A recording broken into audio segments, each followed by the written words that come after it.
देश के सबसे पेपर लीक कौन कराता है? राज्य है अधिकारी कराते हैं, गुंडे कराते होंगे ना। हम तो ये मान के चलते हैं कि अधिकारी मंत्री नहीं कराते तो गुंडे कराते, तो गुंडों का राज ही तो कहलाएगा। नहीं, स्टूडियो में तो नहीं बनाते। सर स्टूडियो में नहीं बनाते, लेकिन काम तो करिएगा ना। काम नहीं करिएगा तो पूछेंगे ना सर, डिग्री कितने साल में? जनता के विवेक पर क्यों सवाल खड़े करते हैं? डिग्री कितने साल? जनता के विवेक पर सवाल। कितने सरकारी अस्पतालों में आपके मंत्री जाकर इलाज कराते हैं? जनता उनके सरकारी अस्पताल जिसमें मंत्री जी अपना इलाज कराते हो, बताइए जी। हमारे मुख्यमंत्री नीतीश कुमार जी का तो ट्रैक रिकॉर्ड रहा है कि जब सबसे कम पॉसिबिलिटीज होती है, प्रोबेबिलिटी होती है, तभी वो पलटी मारते हैं। कहते हैं कि नहीं पलटेंगे तो तभी पलटी मारते हैं, तभी तक फ्लड हो जाता है बिहार का। तो डर लग रहा है इस बार, क्या सीन है? सवाल इंडिया लाइन से है सर। 2005 से लेके अभी तक आप भाजपा और जेडीयू का जो मिला के जो गठबंधन चल रहा है बिहार में, वहीं 2017 में आप यूपी में आए, तो यूपी में इतना विकास हुआ। सर बिहार के साथ ऐसा सौतेलापन क्यों? आपका भाजपा का अगर सीएम कैंडिडेट नहीं, इसलिए आप बिहार को विकास नहीं कर रहे। बिहार से आज भी पलायन हो रहा है। मैं पलायन करके यहाँ पे नोएडा में पढ़ रहा हूँ।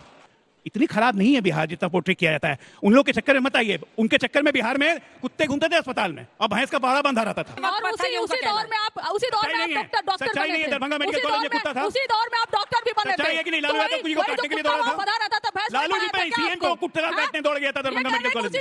1998 की न्यूज़ है। दौर में जो कुत्ते बने रहते थे वो इनको नहीं पता है। मैडम जेएनयू में पढ़ती हैं, रिसर्च कर रही हैं। गजब बेइज्जती है। ये डॉक्टरेट की डिग्री भी पाए होंगे तो कांग्रेस के बनाए किसी मेडिकल कॉलेज से पाए होंगे। ये कांग्रेस के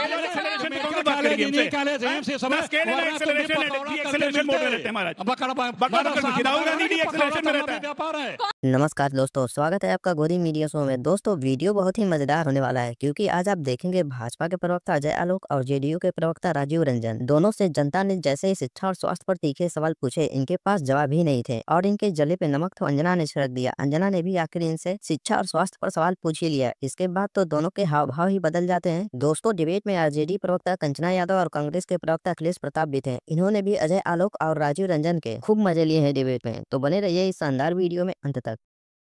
पिक्चर चालू करो बे। मेरा सवाल सारी पॉलिटिकल पार्टी से है। जो प्रदेश अपने ज्ञान के लिए जाना जाता था, जहां नालंदा जैसा ज्ञान का भंडार था, आज वो गुंडा राज का एपिसेंटर है। तो कोई भी पार्टी जीते तो आप क्या एक्शंस लेने वाले हैं, क्या मेजर्स लेने वाले हैं जिससे बिहार का एजुकेशनल सेक्टर सुधरेगा? राजीव रंजन जी माइक उठाइए। आज भी कॉलेज में 3 साल में डिग्री नहीं मिलती है। वहां पर कब सुधारिएगा? आप लोग करते क्या है? मतलब सुबह से शाम करते क्या है नेता और मंत्री? मुझे वैसे तो दर्शकों से किसी भी सवाल की अपेक्षा रहती है कि वो कुछ भी पूछ सकते हैं, लेकिन बिहार में गुंडा राज कैसे कह सकते हैं आप? देखिए, बिहार के कानून व्यवस्था को लेकर आप 90 और 2005 में तो नहीं भटक रहे होंगे, क्योंकि आप उस समय आपका जन्म भी नहीं हुआ होगा। बिहार बदल गया है और प्रति लाख आबादी के आंकड़ों को अगर पैमाना बनाया जाए तो बिहार देश के सबसे बेहतर शासन के राज्य है। अधिकारी कराते हैं, गुंडे कराते होंगे ना। हम तो ये मान के चलते हैं कि अधिकारी मंत्री नहीं कराते तो गुंडे कराते, तो गुंडों का राज ही तो कहलाएगा। नहीं, पेपर लीक की घटनाओं को लेकर के बिहार ने ही पूरे देश को अंजना जी बताया पेपर लीक जहां बीजेपी की सरकार है वहां पेपर लीक होता है। ऐसे लोगों की पहचान और पूरे हिंदुस्तान में ऐसे तंत्र तक पहुंचने का काम बिहार की पुलिस ने करने का काम किया है। इसलिए बिहार पर सवाल खड़े करने का कोई औचित्य नहीं है। अच्छा, क्या बोलते हैं ना आप? लास्ट वाली लाइन ऐसा करते हैं कि फिर परेशान हो जाता है इंसान। तो फिर पूछ लीजिए। करना पड़ेगा सर। जो व्यवस्था वहाँ चल रही है उसमें हजारों खामियां हैं। अभी एक स्वीकारिएगा तभी सुधारिएगा, नहीं तो बस वैसे रहिएगा। जल्दी अजय जी, हमारे मुख्यमंत्री नीतीश कुमार जी का तो ट्रैक रिकॉर्ड रहा है कि जब सबसे कम पॉसिबिलिटीज होती है, प्रोबेबिलिटी होती है, तभी वो पलटी मारते हैं। और कहते हैं कि नहीं पलटेंगे तो तभी पलटी मारते हैं, तभी तक फ्लड हो जाता है बिहार का। तो डर लग रहा है इस बार, क्या सीन है? हिल रहे हैं हम लोग। देखिए नीतीश जी खुद कोई दिक्कत है क्योंकि नीतीश बाबू खुद भी बोल के हंसते हैं, अपने ऊपर चुटकुला कसते हैं। नीतीश जी खुद हम लोग का भी मनोरंजन हो जाए। नहीं, 5-6 बार भी से ज्यादा खुद बोल चुके हैं कि उन्होंने गलती कर दी, अब ये दोबारा कभी संभव नहीं होगा। तो नीतीश जी की अपनी ये क्रेडिबिलिटी है, उसकी इज्जत करनी चाहिए। कि गलती कर दी, अब ठीक है। ये तो सर बीती बातें गुजारिए, आगे देखिए बढ़िया आएगा, सब कुछ अच्छा समय आने वाला है। सवाल इंडिया लाइन से है सर। 2005 से लेके अभी तक आप भाजपा और जेडीयू का जो मिला के जो गठबंधन चल रहा है बिहार में, वहीं 2017 में आप यूपी में आए, तो यूपी में इतना विकास हुआ। सर बिहार के साथ ऐसा सौतेलापन क्यों? आपका भाजपा का अगर सीएम कैंडिडेट नहीं, इसलिए आप बिहार को विकास नहीं कर रहे। बिहार से आज भी पलायन हो रहा है। मैं पलायन करके यहाँ पे नोएडा में पढ़ रहा हूँ। You are a good question. देखिए, सबसे पहली बात मैंने शुरू में कहा था कि पढ़ने के लिए पलायन नहीं कहते हैं, अच्छे एजुकेशन के लिए लोग जाते हैं। सर अभी तक हमने जितनी भी बातें सुनी वो या तो तेजस्वी यादव जी के नाम से हैं या नीतीश जी के नाम से हैं। तो क्या बिहार में लड़ाई फेस वैल्यू की चल रही है या डेवलपमेंट की चल रही है? मेरा सवाल ये है कि अब आप जैसे कि उसने पूछा, आप बोले कि आप हिल रहे हैं, डर रहे हैं, तो आप नीतीश कुमार को छोड़ क्यों नहीं देते? आपके पास कोई और नेता नहीं है जो बिहार का विकास करे? मेरा सवाल पैनल के सभी सम्मानित सदस्यों से ये है कि जिस तरह गुंडे और माफिया मिलकर वहाँ पे सरकार चला रहे हैं, तो क्या ये चीज नेताओं को और सिविल सर्वेंट्स को समझ नहीं आती कि वो मिलकर एक अच्छी सरकार और विकास के लिए काम कर सकते हैं? मेरा सवाल बीजेपी से ये है कि आज भी बिहार में सबसे बड़ा मुद्दा ये है कि गरीबी, तो आप वहाँ पे बिहार में सरकार बनाने के बाद क्या रोजगार देने वाले हैं वहाँ की? शुरू कीजिए, आपसे शुरू करते हैं। सबसे ज्यादा बीजेपी से ही सवाल है। देखिए, सबसे पहली बात आपको बता देते हैं कि ऐसा नहीं है कि बिहार में बीजेपी के पास नेता नहीं है, लेकिन जब गठबंधन में हम जाते हैं तो एक प्रायर कमिटमेंट होती है कि हम आपके लीडरशिप में जा रहे हैं। जैसे अभी हम लोगों ने कमिटमेंट किया कि हम लोग नीतीश जी के लीडरशिप में चुनाव लड़ने जा रहे हैं। अब जहां तक रही नेता बनने की बात, आप लोग बताइए, तो योगी आदित्यनाथ को कोई जानता था कि वो मुख्यमंत्री उम्मीदवार हैं 2017 में? बीजेपी ने बनाया उनको, और आज कोई उनके लीडरशिप पे क्वेश्चन कर सकता है? अच्छा, हमको सिखा रिया है। अंजना जी, मैं एक बच्ची ने सवाल पूछा था, मैं जवाब देना चाह रही हूँ। पूछ रही थी कि आप लोग आएंगे तो क्या करेंगे। हम लोग आएंगे तो एक काम कतई नहीं करेंगे कि हम पिछली सरकारों को ही सिर्फ दोष देते जाए। हम आगे बढ़ेंगे, हम आगे काम करेंगे। आप अधिकार रखते हैं कि हमसे सवाल करें। हम नहीं कहेंगे कि औरंगजेब ने ये कर दिया, ये नीतीश कुमार जी ने ये कर दिया, औरंगजेब के बारे में, औरंगजेब ने ये किया, क्यों नहीं कहेंगे? यही तो गलत है। देखिए, ये देखिए, आ गई वापस तुष्टिकरण पे। औरंगजेब को नहीं कोसेंगे, औरंगजेब को नहीं कोसेंगे। औरंगजेब इनका साधक था, इनके आराध्य हैं औरंगजेब, इनके आराध्य हैं औरंगजेब नहीं कहेंगे हम। साफ साफ कह रही है पब्लिक शो पे, नेशनल टीवी पे आज तक में औरंगजेब को नहीं कोसेंगे। उनकी मूर्ति बनवा के पूजा कीजिए आप लोग। औरंगजेब की मूर्ति बना के, अकबर की मूर्ति बना के पूजा कीजिए आप लोग। यही चरित्र है आप लोग, यही चरित्र 2005 पर सवाल उठाएंगे, लेकिन 2025 पर सवाल नहीं उठाएंगे। 20 साल गुजर गए हैं। आप 1990 से 2005 की बात करते हो। अगर लालू जी का नाम जपने से, उनको गाली देने से आप लोग की राजनीति चमकती रहती है, तो मैं ऊपर वाले से प्रार्थना करूंगी कि आपकी राजनीति चमकती रहे। लेकिन हम बिहार औरंगजेब पर इतने नाराज हो रहे थे, उधर तंत्री नहीं है। आपके एमएलसी ने औरंगजेब की प्रशंसा की है। दरभंगा अभी जो मेरे लिए ज्यादा महत्वपूर्ण सवाल है, आलोक जी का टेक 2 कराते हैं, वो गुस्से में उनको डांटिए एकदम। मेरा महत्वपूर्ण सवाल डांटिए उनको। इनके खालिद अनवर एमएलसी ने कहा, इन्होंने वो वापस ले ली बात। अरे वो औरंगजेब के फैन है, बात वापस ले लिया, बयान पूछ लीजिए। आप क्या चाह रहे हैं? चुनाव औरंगजेब को इस देश में आराध्य मान के कोई नहीं चल सकता, ये बात तो तय है। हम मालूम है तेरे बाप को मत सिखा।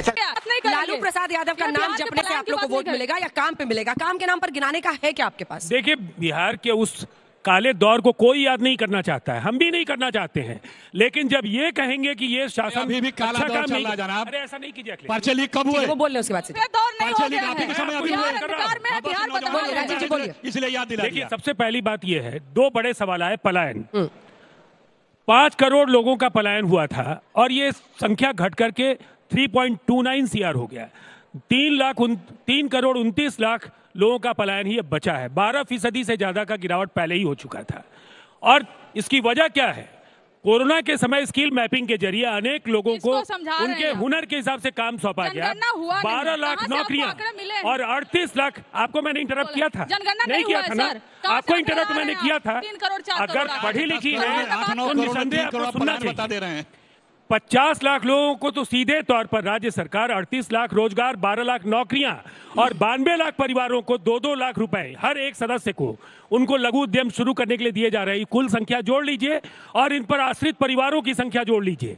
अगर औसत 4 व्यक्ति का एक परिवार है तो ये कितनी बड़ी संख्या है, इसकी आप कल्पना नहीं कर पाइएगा। आपके पास क्या उपलब्धियां हैं सिवाय एक परिवार के लोगों के राजनीतिक सशक्तिकरण के? राजीव जी, राष्ट्रीय अध्यक्ष से लेकर कितने साल में डिग्री मिल रही है वहां पर, जरा बताइए। देखिए, ये सवाल आपका बार बार आया है और मैंने पहले भी जवाब दिया। निसंदेह कुछ ऐसे क्षेत्र थे जहां चुनौतियां थी, वहां काफी बेहतर समन्वय के साथ इसको भी साधने की पूरी ईमानदार कोशिश हो रही है। और इस बार के शिक्षा का सुन लीजिए, मेरा जवाब सुन लीजिए। तो बदलते रहे, सीएम तो जेडीयू आपका विशेषाधिकार है। जनता सरकार बनाती है, हम स्टूडियो में तो नहीं बनाते। स्टूडियो में नहीं बनाते, लेकिन काम तो करिएगा ना। काम नहीं करिएगा तो पूछेंगे ना सर, डिग्री कितने साल में? जनता के विवेक पर क्यों सवाल खड़े करते हैं? डिग्री कितने साल? जनता के विवेक पर सवाल। कितने सरकारी अस्पतालों में आपके मंत्री जाकर इलाज कराते हैं? जनता उनके सरकारी अस्पताल जिसमें मंत्री जी अपना इलाज कराते हो, बताइए।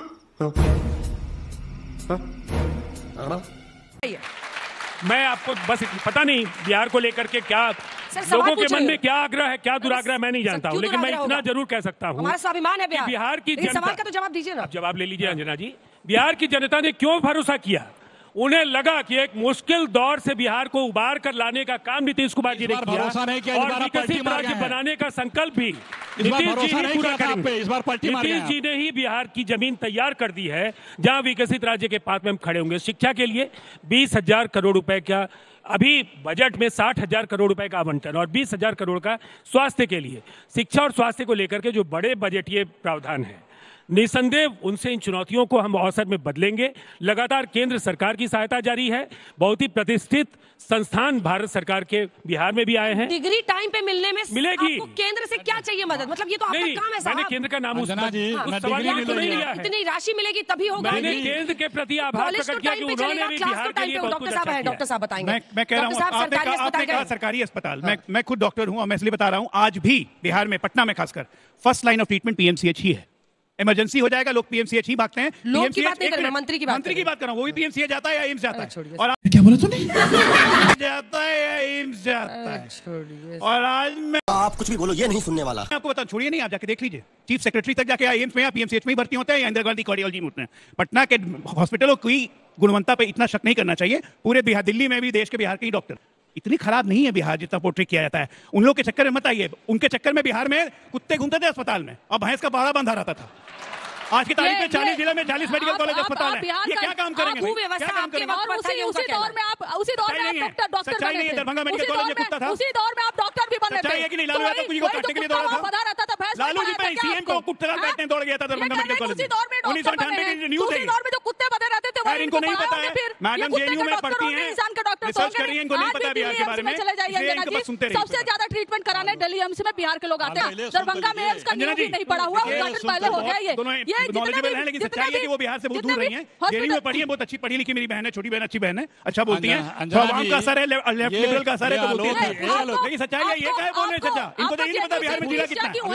ये अपने बच्चों को भेजेंगे विदेश पढ़ने के लिए और दूसरे के बच्चे दिल्ली में आके जेएनयू में पढ़ लेते, इनको बड़ी पीड़ा होती है भाई। जेएनयू पढ़ने से दिक्कत है मुझे। दरभंगा मेडिकल कॉलेज खोलने कोई दिक्कत नहीं है, जेएनयू में पढ़िए चाहे कहीं पढ़िए, लेकिन बिहार के बारे में नॉलेज तो रखिए। अरे कम से कम 5500 बेड का वर्ल्ड का सबसे बड़ा अस्पताल बन रहा है, उसकी तारीफ होनी चाहिए।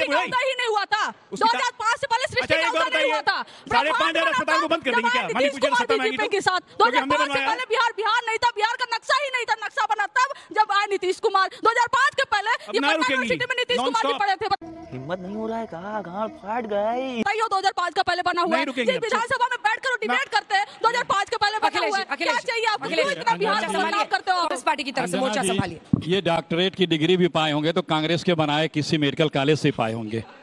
ये अपने बनाए किसी मेडिकल कॉलेज में नहीं पाएंगे, क्योंकि बनाए ही नहीं है। 70 साल में हमने कितना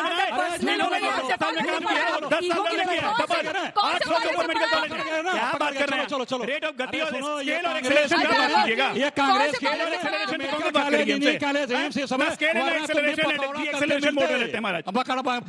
राहुल गांधी डी एक्सेलरेशन में रहता है। व्यापार है कांग्रेस नहीं बनाई होती। कंक्लूडिंग रिमार्क में आप दोनों लाइनें बताइए जनता को, क्यों आपकी पार्टी को वोट करे, काम क्या कीजिएगा? ये लोग तब तरस रहे हैं सुनने के लिए, काम क्या कीजिएगा? दो लाइन में। जो 20 साल में नहीं किया वो अब क्या काम करेगा? आप जाने की बारी है। हम लोग तो काम कर रहे हैं, मुझे क्या करेंगे? चलिए शुरू कीजिए, क्या कीजिएगा? बिहार को सबसे पहले ज्ञान नहीं, ठोस काम हमने माई बहन मान योजना के तहत 2500 रुपए देंगे। वृद्धा पेंशन योजना बढ़ा के 400 से 1500 करेंगे। जो गरीबों का योजना है, जो दलित समाज है, जो बच्चे हैं, उनको फेलोशिप देंगे। हमारा ये स्मार्ट मीटर, जो चीटर मीटर है, ये जो गरीबों का खून चूस रहा है बिहार में, उसको तोड़कर फेंकेंगे, जलाएंगे और बिहार को 200 यूनिट बिजली फ्री देंगे। क्या बात है?